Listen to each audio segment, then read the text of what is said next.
पूरा देश आज स्वतंत्रता दिवस मना रहा है। 79वां स्वतंत्रता दिवस पूरा देश मना रहा है, जिसे आज़ादी का अमृत महोत्सव भी कहा जा रहा है।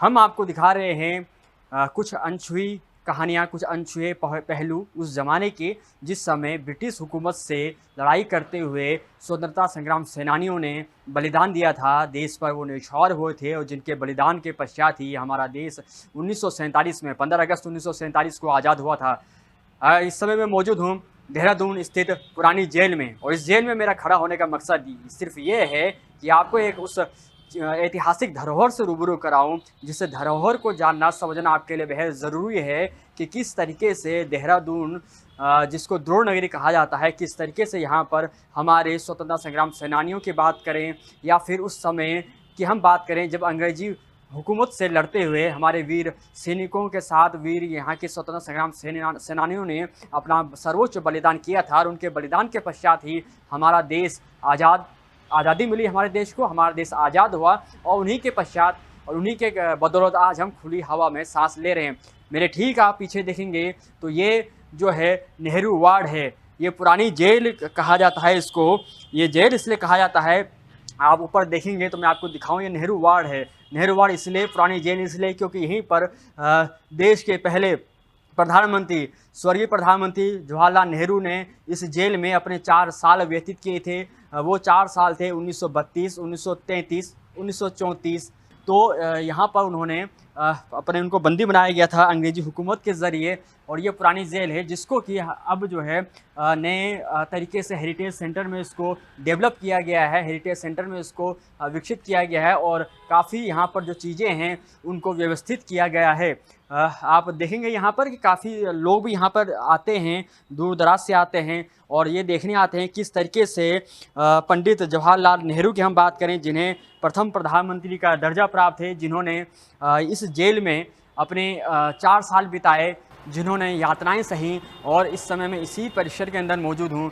दरअसल मैं आपको दिखाऊं यहाँ पर तो सबसे पहले मैं आपको एक चीज़ दिखाना चाहता हूँ। उनका जो शयनयान है, अगर हम बात करें जो पंडित नेहरू का, जिस समय यहाँ पर उनको बंदी बनाया गया था अंग्रेज़ों के ज़रिए, जिस समय आज़ाद भारत की जो लड़ाई थी वो चल रही थी, तो ये नेहरू वार्ड हम देखें तो कहा, यहाँ पर लिखा स्पष्ट पढ़ सकते हैं आप कि यहाँ भारत के वर्ष के प्रथम प्रधानमंत्री स्वर्गीय जवाहरलाल नेहरू स्वतंत्रता आंदोलन के समय बंद थे।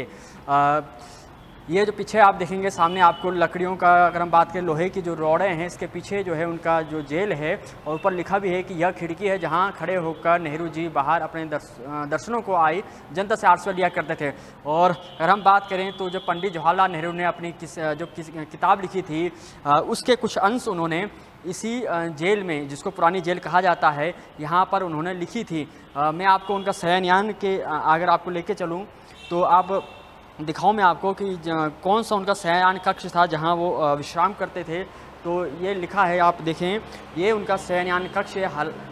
नेहरू जी का जो शयनयान कक्ष है, उन दिनों में विश्राम किया करते थे जब उनको अंग्रेजी हुकूमत ने बंदी बनाया हुआ था। ये उनका शयनयान है।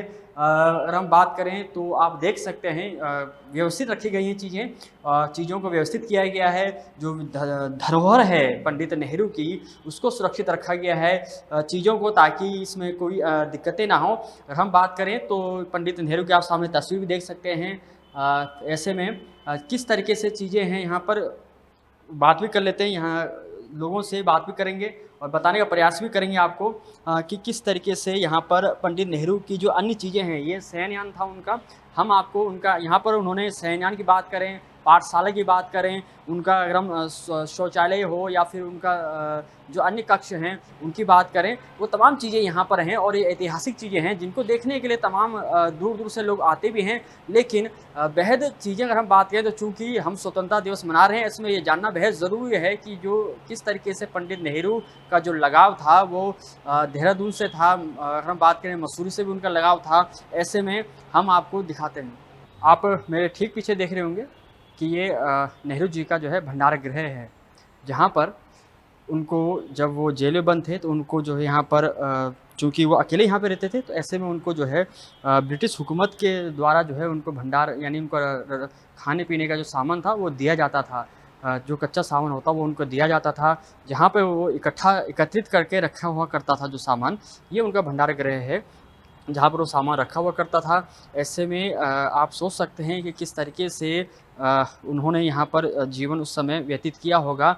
आप अगर मैं आपको आगे लेकर चलूँ, तो आप आगे लेके चलो, तो आप आगे मैं आपको दिखाऊँगा उनका रसोई घर, जहाँ पे जिसको हम पाकशाला कहते हैं।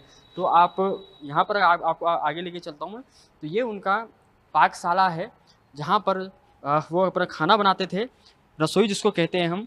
यहाँ पर वो अपना खाना बनाया करते थे उस ज़माने में, उस समय में, जब वो यहाँ पर 4 साल उन्होंने यहाँ पर जेल में बिताए। और वो 4 साल किस तरीके से रहे होंगे उस समय, अगर आप सोच सकते हैं कि जो हम आज़ाद हुए सन 1947 में, तो उससे पूर्व 1932-33 की हम बात करें, 41 तक वो रहे यहाँ पर। तो ऐसे में किस तरीके से वो यहाँ पर रहे होंगे, ये उनकी पाकशाला है। और नेहरू जी की हम बात करें, तो जिस तरीके से उन्होंने, हम एक और चीज़ आपको बताते हैं कि इसी जेल में रहते हुए उन्होंने भारत की खोज नामक जो पुस्तक है, उससे कुछ अंश भी उन्होंने लिखे थे। साथ ही साथ जो उनकी बेटी हैं, पहली महिला जो प्रधानमंत्री जो बनी थी, महिला प्रधानमंत्री जिसकी हम बात करते हैं, इंदिरा गांधी, जिनको जो है आयरन लेडी भी कहा जाता है, वो भी यहाँ पर उनसे मिलने आया करती थीं। ये जो नेहरू जेल जिसको हम कहते हैं, पुरानी जेल जिसको कहते हैं, अगर इसके हम लोकार्पण की बात करें, जिसको हेरिटेज सेंटर में स्थापित किया गया है, तो मैं आपको एक चित्र दिखाता हूँ।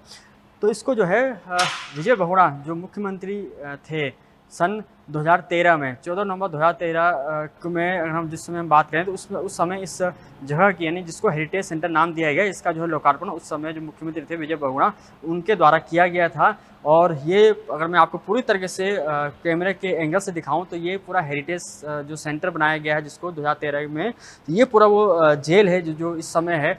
जिस तरफ मैंने आपको दिखाया किस तरीके से यहाँ पे स्नानघर हैं, किस तरह यहाँ पर शौचालय उनकी है, ये पूरा वो जेल हुआ करती थी उस समय, जिसको कि जहाँ पर कि पंडित नेहरू, जवाहरलाल नेहरू उस समय अपना जीवन यापन करते थे। जो यहाँ पर अगर हम बात करें, जिस समय उनको ब्रिटिश हुकूमत ने, अंग्रेज़ों ने यहाँ पर उनको कैद रखा था, जेल में बंद रखा था, 4 साल यहाँ रहे वो, 1932-33 लास्ट टाइम वो रहे, 1941 में वो यहाँ पर रहे वो। और अगर हम बात करें तो उस समय किस तरीके से उन्होंने यातनाएं झेली, यहाँ पर उन्होंने भारत का अंश जो हमने आपको बताया, उस किताब के उन्होंने अंश लिखे, तमाम चीज़ें यहाँ पर आपको देखने को मिलेंगी। लोग दूर दराज से यहाँ पर आते हैं, चाहे देहरादून की बात हो या फिर जो अन्य पर्यटक हैं वो देखने आते हैं कि किस तरीके से पंडित नेहरू ने यहाँ पर अपना उस समय यहाँ पर उन्होंने यातनाएं सही, किस तरीके से उन्होंने अंग्रेज़ी हुकूमत से उन्होंने लड़ाई की, और किस तरीके से अंग्रेज़ी हुकूमत ने उनको यहाँ पर बंदी बना के रखा हुआ था। हमने आपको ये पूरी चीज़ दिखा रहे हैं। देखिए किस तरीके से, हालांकि अब यहाँ पर संस्कृति विभाग के ज़रिए उनके लिए बेहतर, हम बात करें तो संस्कृति विभाग के ज़रिए यहाँ पर भित्ति चित्र बनाए गए हैं।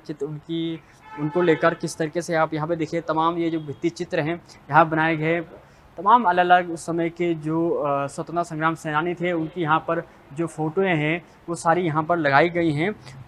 और कहीं ना कहीं ये चीज़ें दर्शाती हैं कि जो जिस तरीके से हम जो है स्वतंत्रता दिवस मना रहे हैं, उस चीज़ को लेकर हम ये आपको ये चीज़ें दिखा रहे हैं। पुरानी जेल जिसको कहते हैं देहरादून में, हालांकि अब इसको जो है नेहरू हेरिटेज का नाम दिया गया है।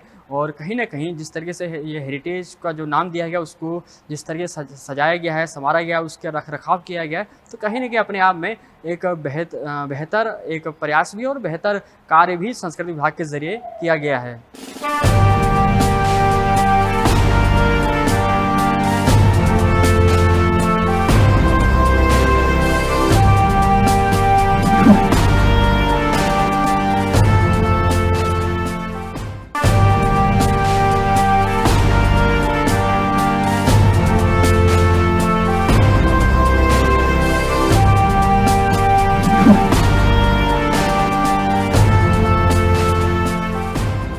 हम आपको पुरानी जेल की जो तस्वीर दिखा रहे हैं उसके बारे में और अधिक जानने के लिए हमारे साथ राज्य आंदोलनकारी प्रदीप कुकर्ती हैं। इन्होंने वो दौर देखा है जब राज्य आंदोलन हुआ था, साथ ही इन्होंने वो दौर भी देखा है जब देश गुलामी की जंजीरों में था। सर, पहले तो बहुत बहुत बधाई स्वतंत्रता दिवस की आपको। धन्यवाद। सर, ये जानना चाहेंगे कि जो ये पुरानी जेल है, इसका इतिहास, चूँकि यहाँ पर नेहरू जी रहे हैं, किस तरीके से रहे, क्या कुछ उस समय रहा, क्या कुछ परिस्थितियाँ उस समय रहीं, चूँकि आप उस समय के व्यक्ति हैं जब देश आज़ाद हो रहा था, ये सब चीज़ें हो रही थी? देखिए, आप पहले तो मैं आपके चैनल के माध्यम से पूरे प्रदेशवासियों को नहीं, पूरे भारतवासियों को जो है इस स्वतंत्रता की, आज़ादी की जो हमारी जो वर्षगांठ है उसकी मैं बधाई देता हूँ। निश्चित रूप में देहरादून में, और विशेषकर अब जैसे हमारा पृथक राज्य उत्तराखंड है, उसमें जब कुछ चीज़ें इतिहास से जुड़ी हुई रहती हैं तो निश्चित रूप में उसमें फ़ख्र महसूस होता है। और हमारे लिए ये और गौरव का विषय इसलिए हो जाता है कि इसी अगर सड़क के पार आप देखेंगे तो वही शहीद स्मारक था, जो आज की तारीख में शहीद स्मारक के रूप में जाना जाता है। वहाँ अखंड ज्योत जलती थी और पृथक उत्तराखंड आंदोलन के लिए ज्योत जली। तो एक ऐतिहासिक स्थल वो हुआ और एक ऐतिहासिक स्थल इधर हुआ। मतलब 50 से 60, 70, 100 मीटर की दूरी के बीच में 2 एक ऐतिहासिक स्थल हमारे लिए हैं। एक पृथक राज्य के रूप में है और एक जो जिन्होंने आज़ादी की लड़ाई को लेके यहाँ पे नेहरू जी जिस प्रकार से जेल जो है और तमाम वो लोग आते हैं, तब लोग हम लोग जब इनकी जो वर्षगांठ होती है, जयंती होती है, पुण्यतिथि होती है, तो हम लोग भी पुष्पांजलि करने आते हैं। तो निश्चित रूप में देहरादून का इतिहास है और नेहरू जी ही नहीं, गांधी जी का भी जिस प्रकार से यहाँ अटैचमेंट था। आज़ादी की लड़ाई के हमारे यहाँ बड़े मतवाले रहे। वो मैं अगर कुमाऊँ से बात करूँ, गढ़वाल से बात करूँ, मुझे फ़ख्र है इस बात का कि चाहे गब्बर सिंह विक्टोरिया क्रॉस वाले जैसे हमारे यहाँ रहे, चंद्र सिंह गढ़वाली जैसे हमारे यहाँ लोग रहे। तो आज़ादी की लड़ाई में न बल्कि उन्होंने विश्व युद्ध में भी अपनी भूमिका उसी तरह से निभाई थी जिस प्रकार आज़ादी में। नेहरू जी की अगर हम विशेषकर अगर बात करें, तो उनके आप तमाम उन चीज़ों को आज देख रहे हैं कि वो जिस तरह से हमारे पास स्मृति है। लेकिन ये नई पीढ़ी को बताने की हमारे को ज़्यादा आवश्यकता है कि नई पीढ़ी इनसे ज्ञान ले कि कितने संघर्ष, त्याग, तपस्या, बलिदान के बाद इस राष्ट्र की परिकल्पना पूरी हुई। हमारे किन लोगों ने उस समय चाहे जो जेल में रहे, जिस प्रकार से अत्याचार सहे, मुगलों के 1857 से लेकर तमाम 1947 तक का जो इतिहास है, वो एक देखने लायक, सुनने लायक और समझने लायक चीज़ें हैं। तो निश्चित रूप में आज़ादी की लड़ाई को इस तरह से एकदम हम वो नहीं कर सकते।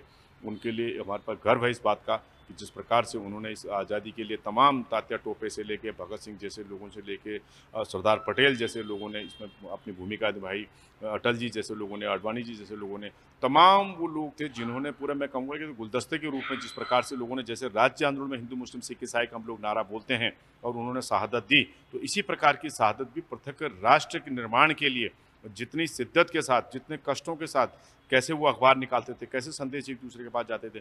तो देहरादून जो अगर आप उसको पृष्ठभूमि में आप जाएंगे तो यहाँ पे नेहरू जी जहाँ यहाँ रहे, बाकायदा उन्होंने पुस्तकें लिखी। तो यहाँ तक कि जो हमारे आउटर एरिया अगर आप देखेंगे, मसूरी से अटैचमेंट था जैसे, तो तमाम आज़ादी के लोग यहाँ आते थे। सहज़ारा वो आए थे, सहज़ारा में उनके अपनी हिस्ट्री है। तो जिस प्रकार से आज़ादी के लोगों का मैंने कहा ना कि उत्तराखंड के परिप्रेक्ष्य में अगर मैं बात करूं, तो हमारे लोग बलिदान देने में, योगदान देने में कभी पीछे नहीं रहे हैं। तो इस बात को अगर मैं उस दृष्टि से जोड़ूं, तो यही चीज़ें देखी होंगी। नहीं तो भारत में तो बहुत सारी ऐसी जगह हैं, बहुत सारे ऐसे स्थान हैं, बहुत सारे ऐसे ज़िले हैं, ब्लॉक हैं कि जहाँ पे हर जगह नेहरू जी ना जा पाए हों, गांधी जी ना जा पाए हों। लेकिन ये प्रदेश की हमारी जनता की इस मिट्टी में ऐसी बात रही होगी, ऐसी देवभूमि में ये बात रही होगी। इस उत्तराखंड में के अंदर जो हमारे केदारखंड से लेकर तमाम चीज़ों में जिक्र आता है, गढ़वाल कुमाऊं की भूमि से लेकर तमाम हमारे जो है, हर जगह जो है हमारे आज़ादी के मतवालों के साथ अटैचमेंट रहा। मैं कह रहा हूँ कि मैंने आपको उदाहरण दिया कि चंद्र सिंह गढ़वाली रहे हों, चाहे विक्टोरिया गब्बर सिंह जैसे लोग हमारे रहे हों, श्रीदेव सुमन जैसे लोगों ने, या पूर्णानंद पैनूर जी को हम उनको कैसे भूल जाएं। श्री राम शर्मा जी के पुत्र आज अतुल शर्मा जी, उनके वो जनकवि आज भी हमारे बीच में है। तो ऐसे बहुत सारे लोग हैं, त्यागी जी थे, किस प्रकार से हरिद्वार में उनका जो एक शिद्दत होती थी, शर्मा परिवार थे, उनके तो परिवार से ही 4-5 लोग जो है फ्रीडम फाइटर थे। आज वो तीसरी पीढ़ी जिस प्रकार से है और जो स्वतंत्रता संग्राम सेनानी आज गिनती के लोग हमारे बीच में हैं, हमें उनकी बड़ी रिस्पेक्ट करने की हमारी नई पीढ़ी को ये चाहिए, सरकार को ये चाहिए कि हम उनसे पूछें, उस समय के दौर को याद करें और आने वाली पीढ़ी के अंदर ये संदेश दें कि निश्चित रूप में आज अगर खाली ये हम स्मृति एक दिन के लिए आने का वो नहीं है, बाकायदा यहाँ बच्चे जिस प्रकार से आते हैं और आना चाहिए, लाना चाहिए, ताकि उन स्मृतियों को देखें, हमारे तमाम उन वीरांगनाओं को देखें, तमाम उन जो है जो जिन लोगों ने त्याग, तपस्या, बलिदान जो दिया है। तो ऐसा नहीं है, जिस प्रकार से चाहे राज्य के जब राष्ट्र का जो निर्माण हो चुका था 1947, उस निर्माण से लेकर उसके बाद तक का लोगों ने इस राष्ट्र को बनाने के लिए अपना बहुत खून पसीना एक किया है। उसमें चाहे सरदार वल्लभ भाई पटेल रहे हों, चाहे जवाहरलाल नेहरू रहे हों, गांधी जी की उनको विचारों को उन लोगों ने आगे पहुंचाया, बनाया। और निश्चित रूप में आज भी हम लोग इस बात का फ़ख्र है कि जिस प्रकार से अंग्रेज़ों के साथ जो लोहा लिया, मुग़लों से जो लोहा लिया, और आज हम अपनी हवा में सांस कर रहे हैं। हमारे विचार अलग हो सकते हैं, हमारे मतभेद अलग चीज़ों को लेके हो सकते हैं, लेकिन आज़ादी के उसमें भारत की प्रतिबद्धता को लेके हम लोग एक उसमें हमेशा फ्रंट पर रहते हैं। थोड़े से एक चीज़ जानना चाहेंगे, जिस तरह से जो जेल है, पुरानी जेल जिसको हम कहते हैं, क्योंकि यहाँ नेहरू जी यहाँ पर 4 साल बंद रहे यहाँ पर, चाहे 32, 33, 34 और फिर 41 में रहे। आप चूँकि उस समय से जब राज्य आंदोलन चल रहा था, तो उस समय किस तरीके से यहाँ पर थी चीज़ें, व्यवस्थाएँ, और अब चूँकि अभी संस्कृति विभाग के अंडर में है, अब क्या चीज़ें हैं, पहले कैसा होता था यहाँ पर, क्या कुछ था यहाँ पर, किस तरीके से यहाँ पर चीज़ें थी, पहले और अब में क्या अंतर था मतलब? देखिए, निश्चित रूप में आपने बहुत वैसा बिंदु को छेड़ा है। निश्चित रूप में पहले ये पूरा प्रांगण होता था, जिस प्रकार से पुरानी अपनी हमारी जो कोठरी थी, पुराने आपने देखा होगा किस प्रकार से उसको, लेकिन समय के साथ सब चीज़ें बदलती जा रही हैं और बदलनी भी पड़ेंगी, क्योंकि उन भवनों में, उन चीज़ों में इतनी जान नहीं है और धीरे-धीरे समय की वो कम होती जा रही है। लोगों के अंदर समय वो हमारे उस दौर के लोग धीरे-धीरे खत्म होते जा रहे हैं। नई पीढ़ी में वो अभी वो बात या उतनी आत्मीयता नहीं है। तो इसलिए भी मुझे लगता है कि कई चीज़ें उन चीज़ों से अछूती रह गई हैं। एक सवाल सर ये भी उठता है कि जिस तरह से हम स्वतंत्र दिवस मना रहे हैं, हम चीज़ों को हम उदाहरण बात करें तो चाहे हम अन्ना शक्ति आश्रम की बात करें, यहाँ पे हम बात करें पुरानी जगह जहाँ पे नेहरू जी ने समय बिताए 4 साल, जो एक कुआँ है देहरादून में जहाँ पर वो भी एक ऐतिहासिक कुआँ है। कहा जाता है वहाँ पे अंग्रेज़ वहाँ पर लोगों को फेंक दिया करते थे जो उसमें बलिदान देते स्वतंत्र संग्राम में हिस्सा लेते थे। आपको लगता है कहीं न कहीं पर्यटन विभाग की बात हो या चीज़ें हों जो सरकार की बात हो, चाहे कोई भी सरकार ही हो, इन चीज़ों में कहीं न कमी देखी गई है कि चूँकि लोगों में जागरूकता का अभाव हुआ है कि उनको अपनी पुरानी जो चीज़ें हैं, जो उनकी जो अनछुए पहलू हैं, जो उस समय की चीज़ें हैं, उनके बारे में उनके प्रति जागरूकता नहीं है क्योंकि पता नहीं लोगों को कि यहाँ पर हमारे हमारे शहर में कौन-सी पुरानी चीज़ें हैं। चाहे वो स्वतंत्रता संग्राम की बात हो या फिर राज्य आंदोलन की बात हो या फिर अन्य चीज़ों की बात हो। आपने मेरे दिल की टीस को दोबारा उबारने का प्रयास किया। मुझे आज भी याद है, मैं सन 74-75 की अगर मैं बात करूँ, जो बचपन में मेरे जिस कुएँ की आप बात कर रहे हैं, वो लगभग 200 250 साल पुराना कुआँ है। मुगलों के ज़माने का कुआँ है वो। उसमें जो हम सुनते आए हैं, जो हमारे वरिष्ठ जो हमारे लोग थे, उनसे जब हम सुनते थे कि इसमें आज़ादी के लड़ाई वाले लोग या आज़ादी के समय या उससे पहले वहाँ पे फांसी दिया करते थे। तथ्य तो ये तो रिसर्च का सब्जेक्ट है, लेकिन जो हमने कहानियाँ, जो हमने किंवदंतियाँ सुनी हैं और निश्चित रूप में वो मुझे लगता है कि शायद रहा होगा कि उसमें कोई इस तरह का सिस्टम था कि वो ऊपर वैसे कोई जो स्लाइडिंग सिस्टम होता होगा कि उसमें रखा जाता होगा और उसको पलट के वो कुएँ की गहराई इतनी है कि आज भी अगर आप उसमें एक छोटा-सा पत्थर का वो डला डालेंगे, तो 5 से 6 सेकंड से समय लगता है उसमें और पानी की छपाक की आवाज़ आती है। इस बात की पीड़ा मेरे अंदर है, चाहे वो नेहरू ये अपना हमारा नेहरू स्मृति हमारा जो ये केंद्र है या जो आपने कुएँ की बात करी या हम राज्य आंदोलन की बात करें, निश्चित रूप में इसमें संस्कृति विभाग की कमियाँ हैं, पुरातत्व विभाग की कमियाँ हैं। हम लोग एक-दूसरे के विभाग के ऊपर डाल देते हैं, जबकि वो ये नहीं देख रहे हैं कि हमने इसको संजोना कैसे है। अगर ये संस्कृति विभाग के दायरे में नहीं आता है, तो पुरातत्व विभाग को एक कदम आगे बढ़ाना चाहिए, समन्वय के साथ काम करना चाहिए। अब उससे बड़ी गलतियाँ किसकी होती हैं? जो हमारे जनप्रतिनिधि हैं, वो जो हमारे ब्यूरोक्रेट हैं। क्या जो हमारे जो संस्कृति सचिव हैं या पुरातत्व विभाग जिनके अंडर में आता है, क्या उनकी ज़िम्मेदारी नहीं है कि वो मौके पे जाएँ? बगल में आप देखेंगे तो बहुत बढ़िया जो है अतिथि गृह बना हुआ है, लोक निर्माण विभाग का, अभियंताओं का और बगल में ही एक जीर्ण-शीर्ण हालत में कुआँ है। वो तो अपनी जीवटता के कारण, अपनी निर्मलता के कारण वो जीवटता के साथ खड़ा है। 250-300 साल पुराना अगर कोई चीज़ खड़ी है, वो अपनी चिनाई और विशेष दाल और विशेष ईंटों के माध्यम से खड़ी है। नहीं तो जितने पेड़ में हमारे पेड़ में ज़रा-सा पीपल की जड़ निकल जाए तो नीचे सीलन आ जाती है। वहाँ आज भी शिद्दत के साथ कुआँ खड़ा है। या आप इसको इस बिल्डिंग को देखिए, ठीक है, इसका जो है जिस प्रकार से उन्होंने इस प्रकार संरक्षण का काम किया है, उसी के सामने अगर आप देखेंगे 1890 का लोक निर्माण विभाग का दफ्तर है, आज भी शान से खड़ा है। तो इनको संजोने की आवश्यकता है, ये हमारे लिए खाली छात्रों के लिए, नए विद्यार्थियों के लिए नहीं है। मैं तो कहता हूँ इसमें विभागों को भी सर्वे विजिट करवानी चाहिए, विभागों के इंजीनियरों को विजिट करानी चाहिए कि तुम आप कैसे भवन बना रहे हो और तब भी ये भवन बने हुए हैं। ये मैं कह रहा हूँ लोक निर्माण विभाग ही नहीं, सीपीडब्ल्यूडी विभाग ही नहीं, इरिगेशन जो भी कंस्ट्रक्शन लाइन में जो भी विभाग हैं, उनकी विजिट इन जगहों पे होनी चाहिए कि ताकि वो अपने इतिहास को भी याद करें, उनको मर्म मूल लेके, ताकि जो आने जो कई टाइम पे भ्रष्टाचारों के आरोप जो लगते हैं, कई चीज़ों को होती हैं, तो थोड़ा-सा जब इतिहास में आदमी जाता है तो थोड़ा ठिठक के पीछे हटता है। ऐसा नहीं इन चीज़ों का प्रभाव पड़ता है। तो चाहे वो नेहरू जी को मैं इस उसकी बात करूँ और चाहे नेहरू ब्रिगेड की बात करूँ या वहाँ की बात करूँ मैं। तो सब इस सबसे बड़ी बात है कि ये सब इसी प्रीमाइसेस में है। सब ये 200-300 मीटर के प्रीमाइसेस में है ये।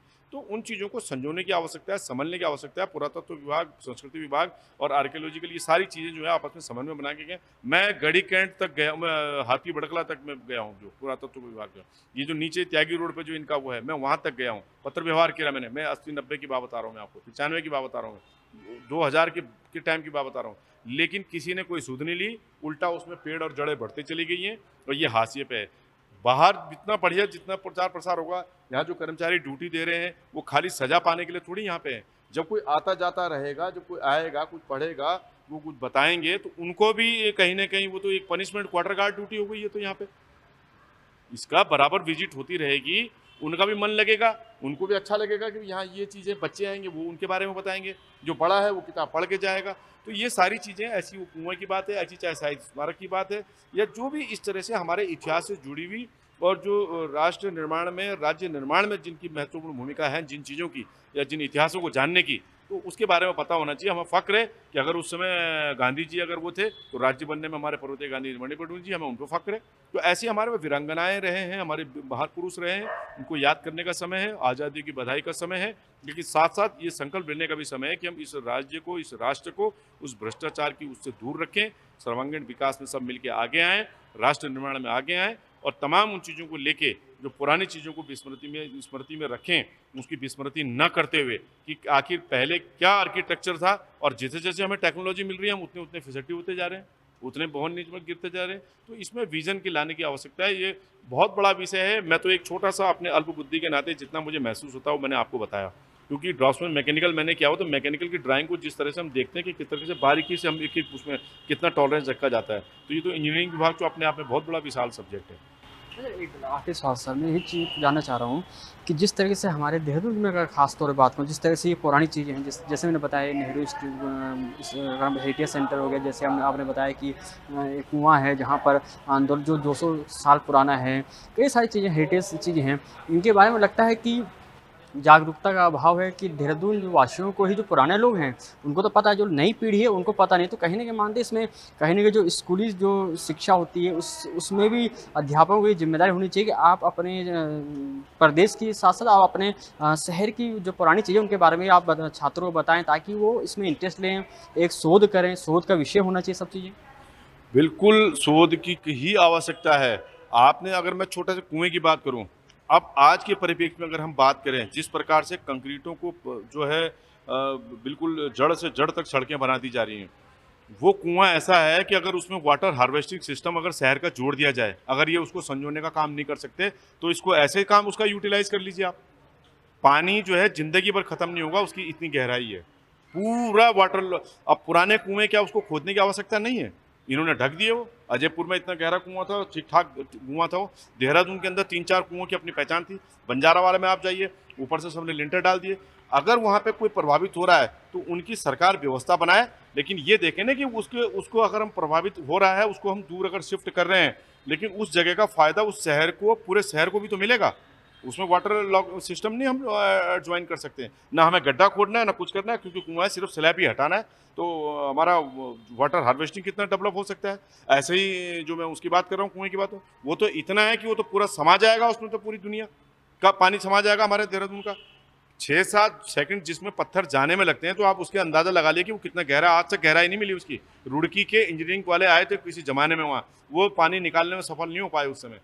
हम उसमें जो है, हमने खुद उसमें धागा डाल के देखा, लेकिन हम भी मन में खुश होते रहे कि साहब, लेकिन उसका छोर हमें पता ही नहीं है। तो कहीं ना कहीं बात, एक तो मैंने कहा ना, वो हिस्टोरिकल तो है ही है, उसको आगे उसका पॉजिटिव में हम प्रदेश में, जिले में उसका फायदा कैसे ले सकते हैं, उसमें भी आवश्यकता है। तो शोध करने वाली चीज़ इससे जुड़ी हुई है। जो बच्चा वहाँ जाएगा, जो छात्र वहाँ जाएगा, चाहे वो रिसर्च स्कॉलर जाए, चाहे वो कोई भी किसी, चाहे मास मीडिया वाला जाए या कोई भी जाए, या इंजीनियरिंग वाला जाए, उसके अंदर एक कौतूहल विषय, तो किसी न किसी 100 के अंदर में से 5 विद्यार्थियों के अंदर ये बात आएगी कि यार ये ऐसा क्या चीज़ है, ये ऐसे कैसे बना हुआ है, मैं इसको आगे कैसे उसका यूटिलाइज कर सकता हूँ, या किसी एक अच्छे अधिकारी के दिमाग में। और मैं आपके चैनल के माध्यम से बताता हूँ, मैं जल्दी ही इसमें मामले में जिलाधिकारी महोदय से मिलके उसको संरक्षण करने का काम मैं निवेदन करूंगा, क्योंकि विभागों के बस का कुछ नहीं है। मैंने देख लिया, उसमें डीएम साहब भी कुछ, मुझे लगता है कि कुछ उसमें वो लेंगे, और निश्चित रूप में जब वो अखबार में आएगा, आपके चैनल के माध्यम से आपकी जो रिपोर्ट लोगों देखेंगे, तो निश्चित रूप में नए छात्र, नए शोधकर्ता इन चीज़ों को देखेंगे, और हमारे इतिहास को जानने का, रूबरू होने का उन्हें अवसर प्राप्त होगा। धन्यवाद सर। तो जिस तरीके से हमने आपको ये चीज़ें दिखाई, और अभी हमारे साथ प्रदीप कुकरे थे, राज्य आंदोलनकारी थे, उन्होंने पूरी तरीके से आपको बताया नेहरू हेरिटेज, जहाँ पे हमने आपको जो रिपोर्ट दिखा रहे थे, जिन स्वतंत्रता दिवस के उपलक्ष्य में किस तरीके से यहाँ पर नेहरू जी ने अपने 4 साल व्यतीत किए उस समय जब अंग्रेजी हुकूमत का यहाँ पर पूरे देश में अंग्रेज़ी हुकूमत से जो उस समय के जो लोग थे, चाहे जवाहरलाल नेहरू हों, चाहे महात्मा गांधी हों, चाहे भगत सिंह हों, तमाम लोग अंग्रेज़ी हुकूमत से लड़ाई कर रहे थे, लड़ रहे थे देश को आज़ाद करने के लिए। लेकिन लड़ाई करने का नतीजा हुआ कि किस तरीके से आज हम खुली हवा में साँस ले रहे हैं, किस तरीके से हम 15 अगस्त जो है मना रहे हैं। और जिस तरीके से चीज़ों को लेकर उन्होंने कहा है प्रदीप कुकरेती जी ने कि संजोने की ज़रूरत है, चाहे इस हेरिटेज सेंटर की बात उन्होंने कही, चाहे देहरादून के अन्य चीज़ों की बात की, अन्य जो पौराणिक चीज़ों की बात की, लोगों को जागरूकता की बात की। उन्होंने कहा है कि स्कूली पाठ्यक्रम साथ-साथ स्कूली बच्चों में भी एक कौतूहल का विषय आएगा, उनको जानने का मौका मिलेगा किस तरीके से हमारे उस समय के स्वतंत्रता जो संग्राम सेनानी रहे हैं, किस तरीके से उन्होंने अंग्रेज़ी हुकूमत से लड़ाई की, किस तरीके से उन्होंने अंग्रेज़ों से मुकाबला किया। और उन्हीं का नतीजा है कि आज हम देश में खुली सांस ले रहे हैं, हम अपना 15 अगस्त मना रहे हैं। देहरादून से वीडियो जर्नलिस्ट तिलक शर्मा के साथ अमित रतूड़ी, HN 24/7।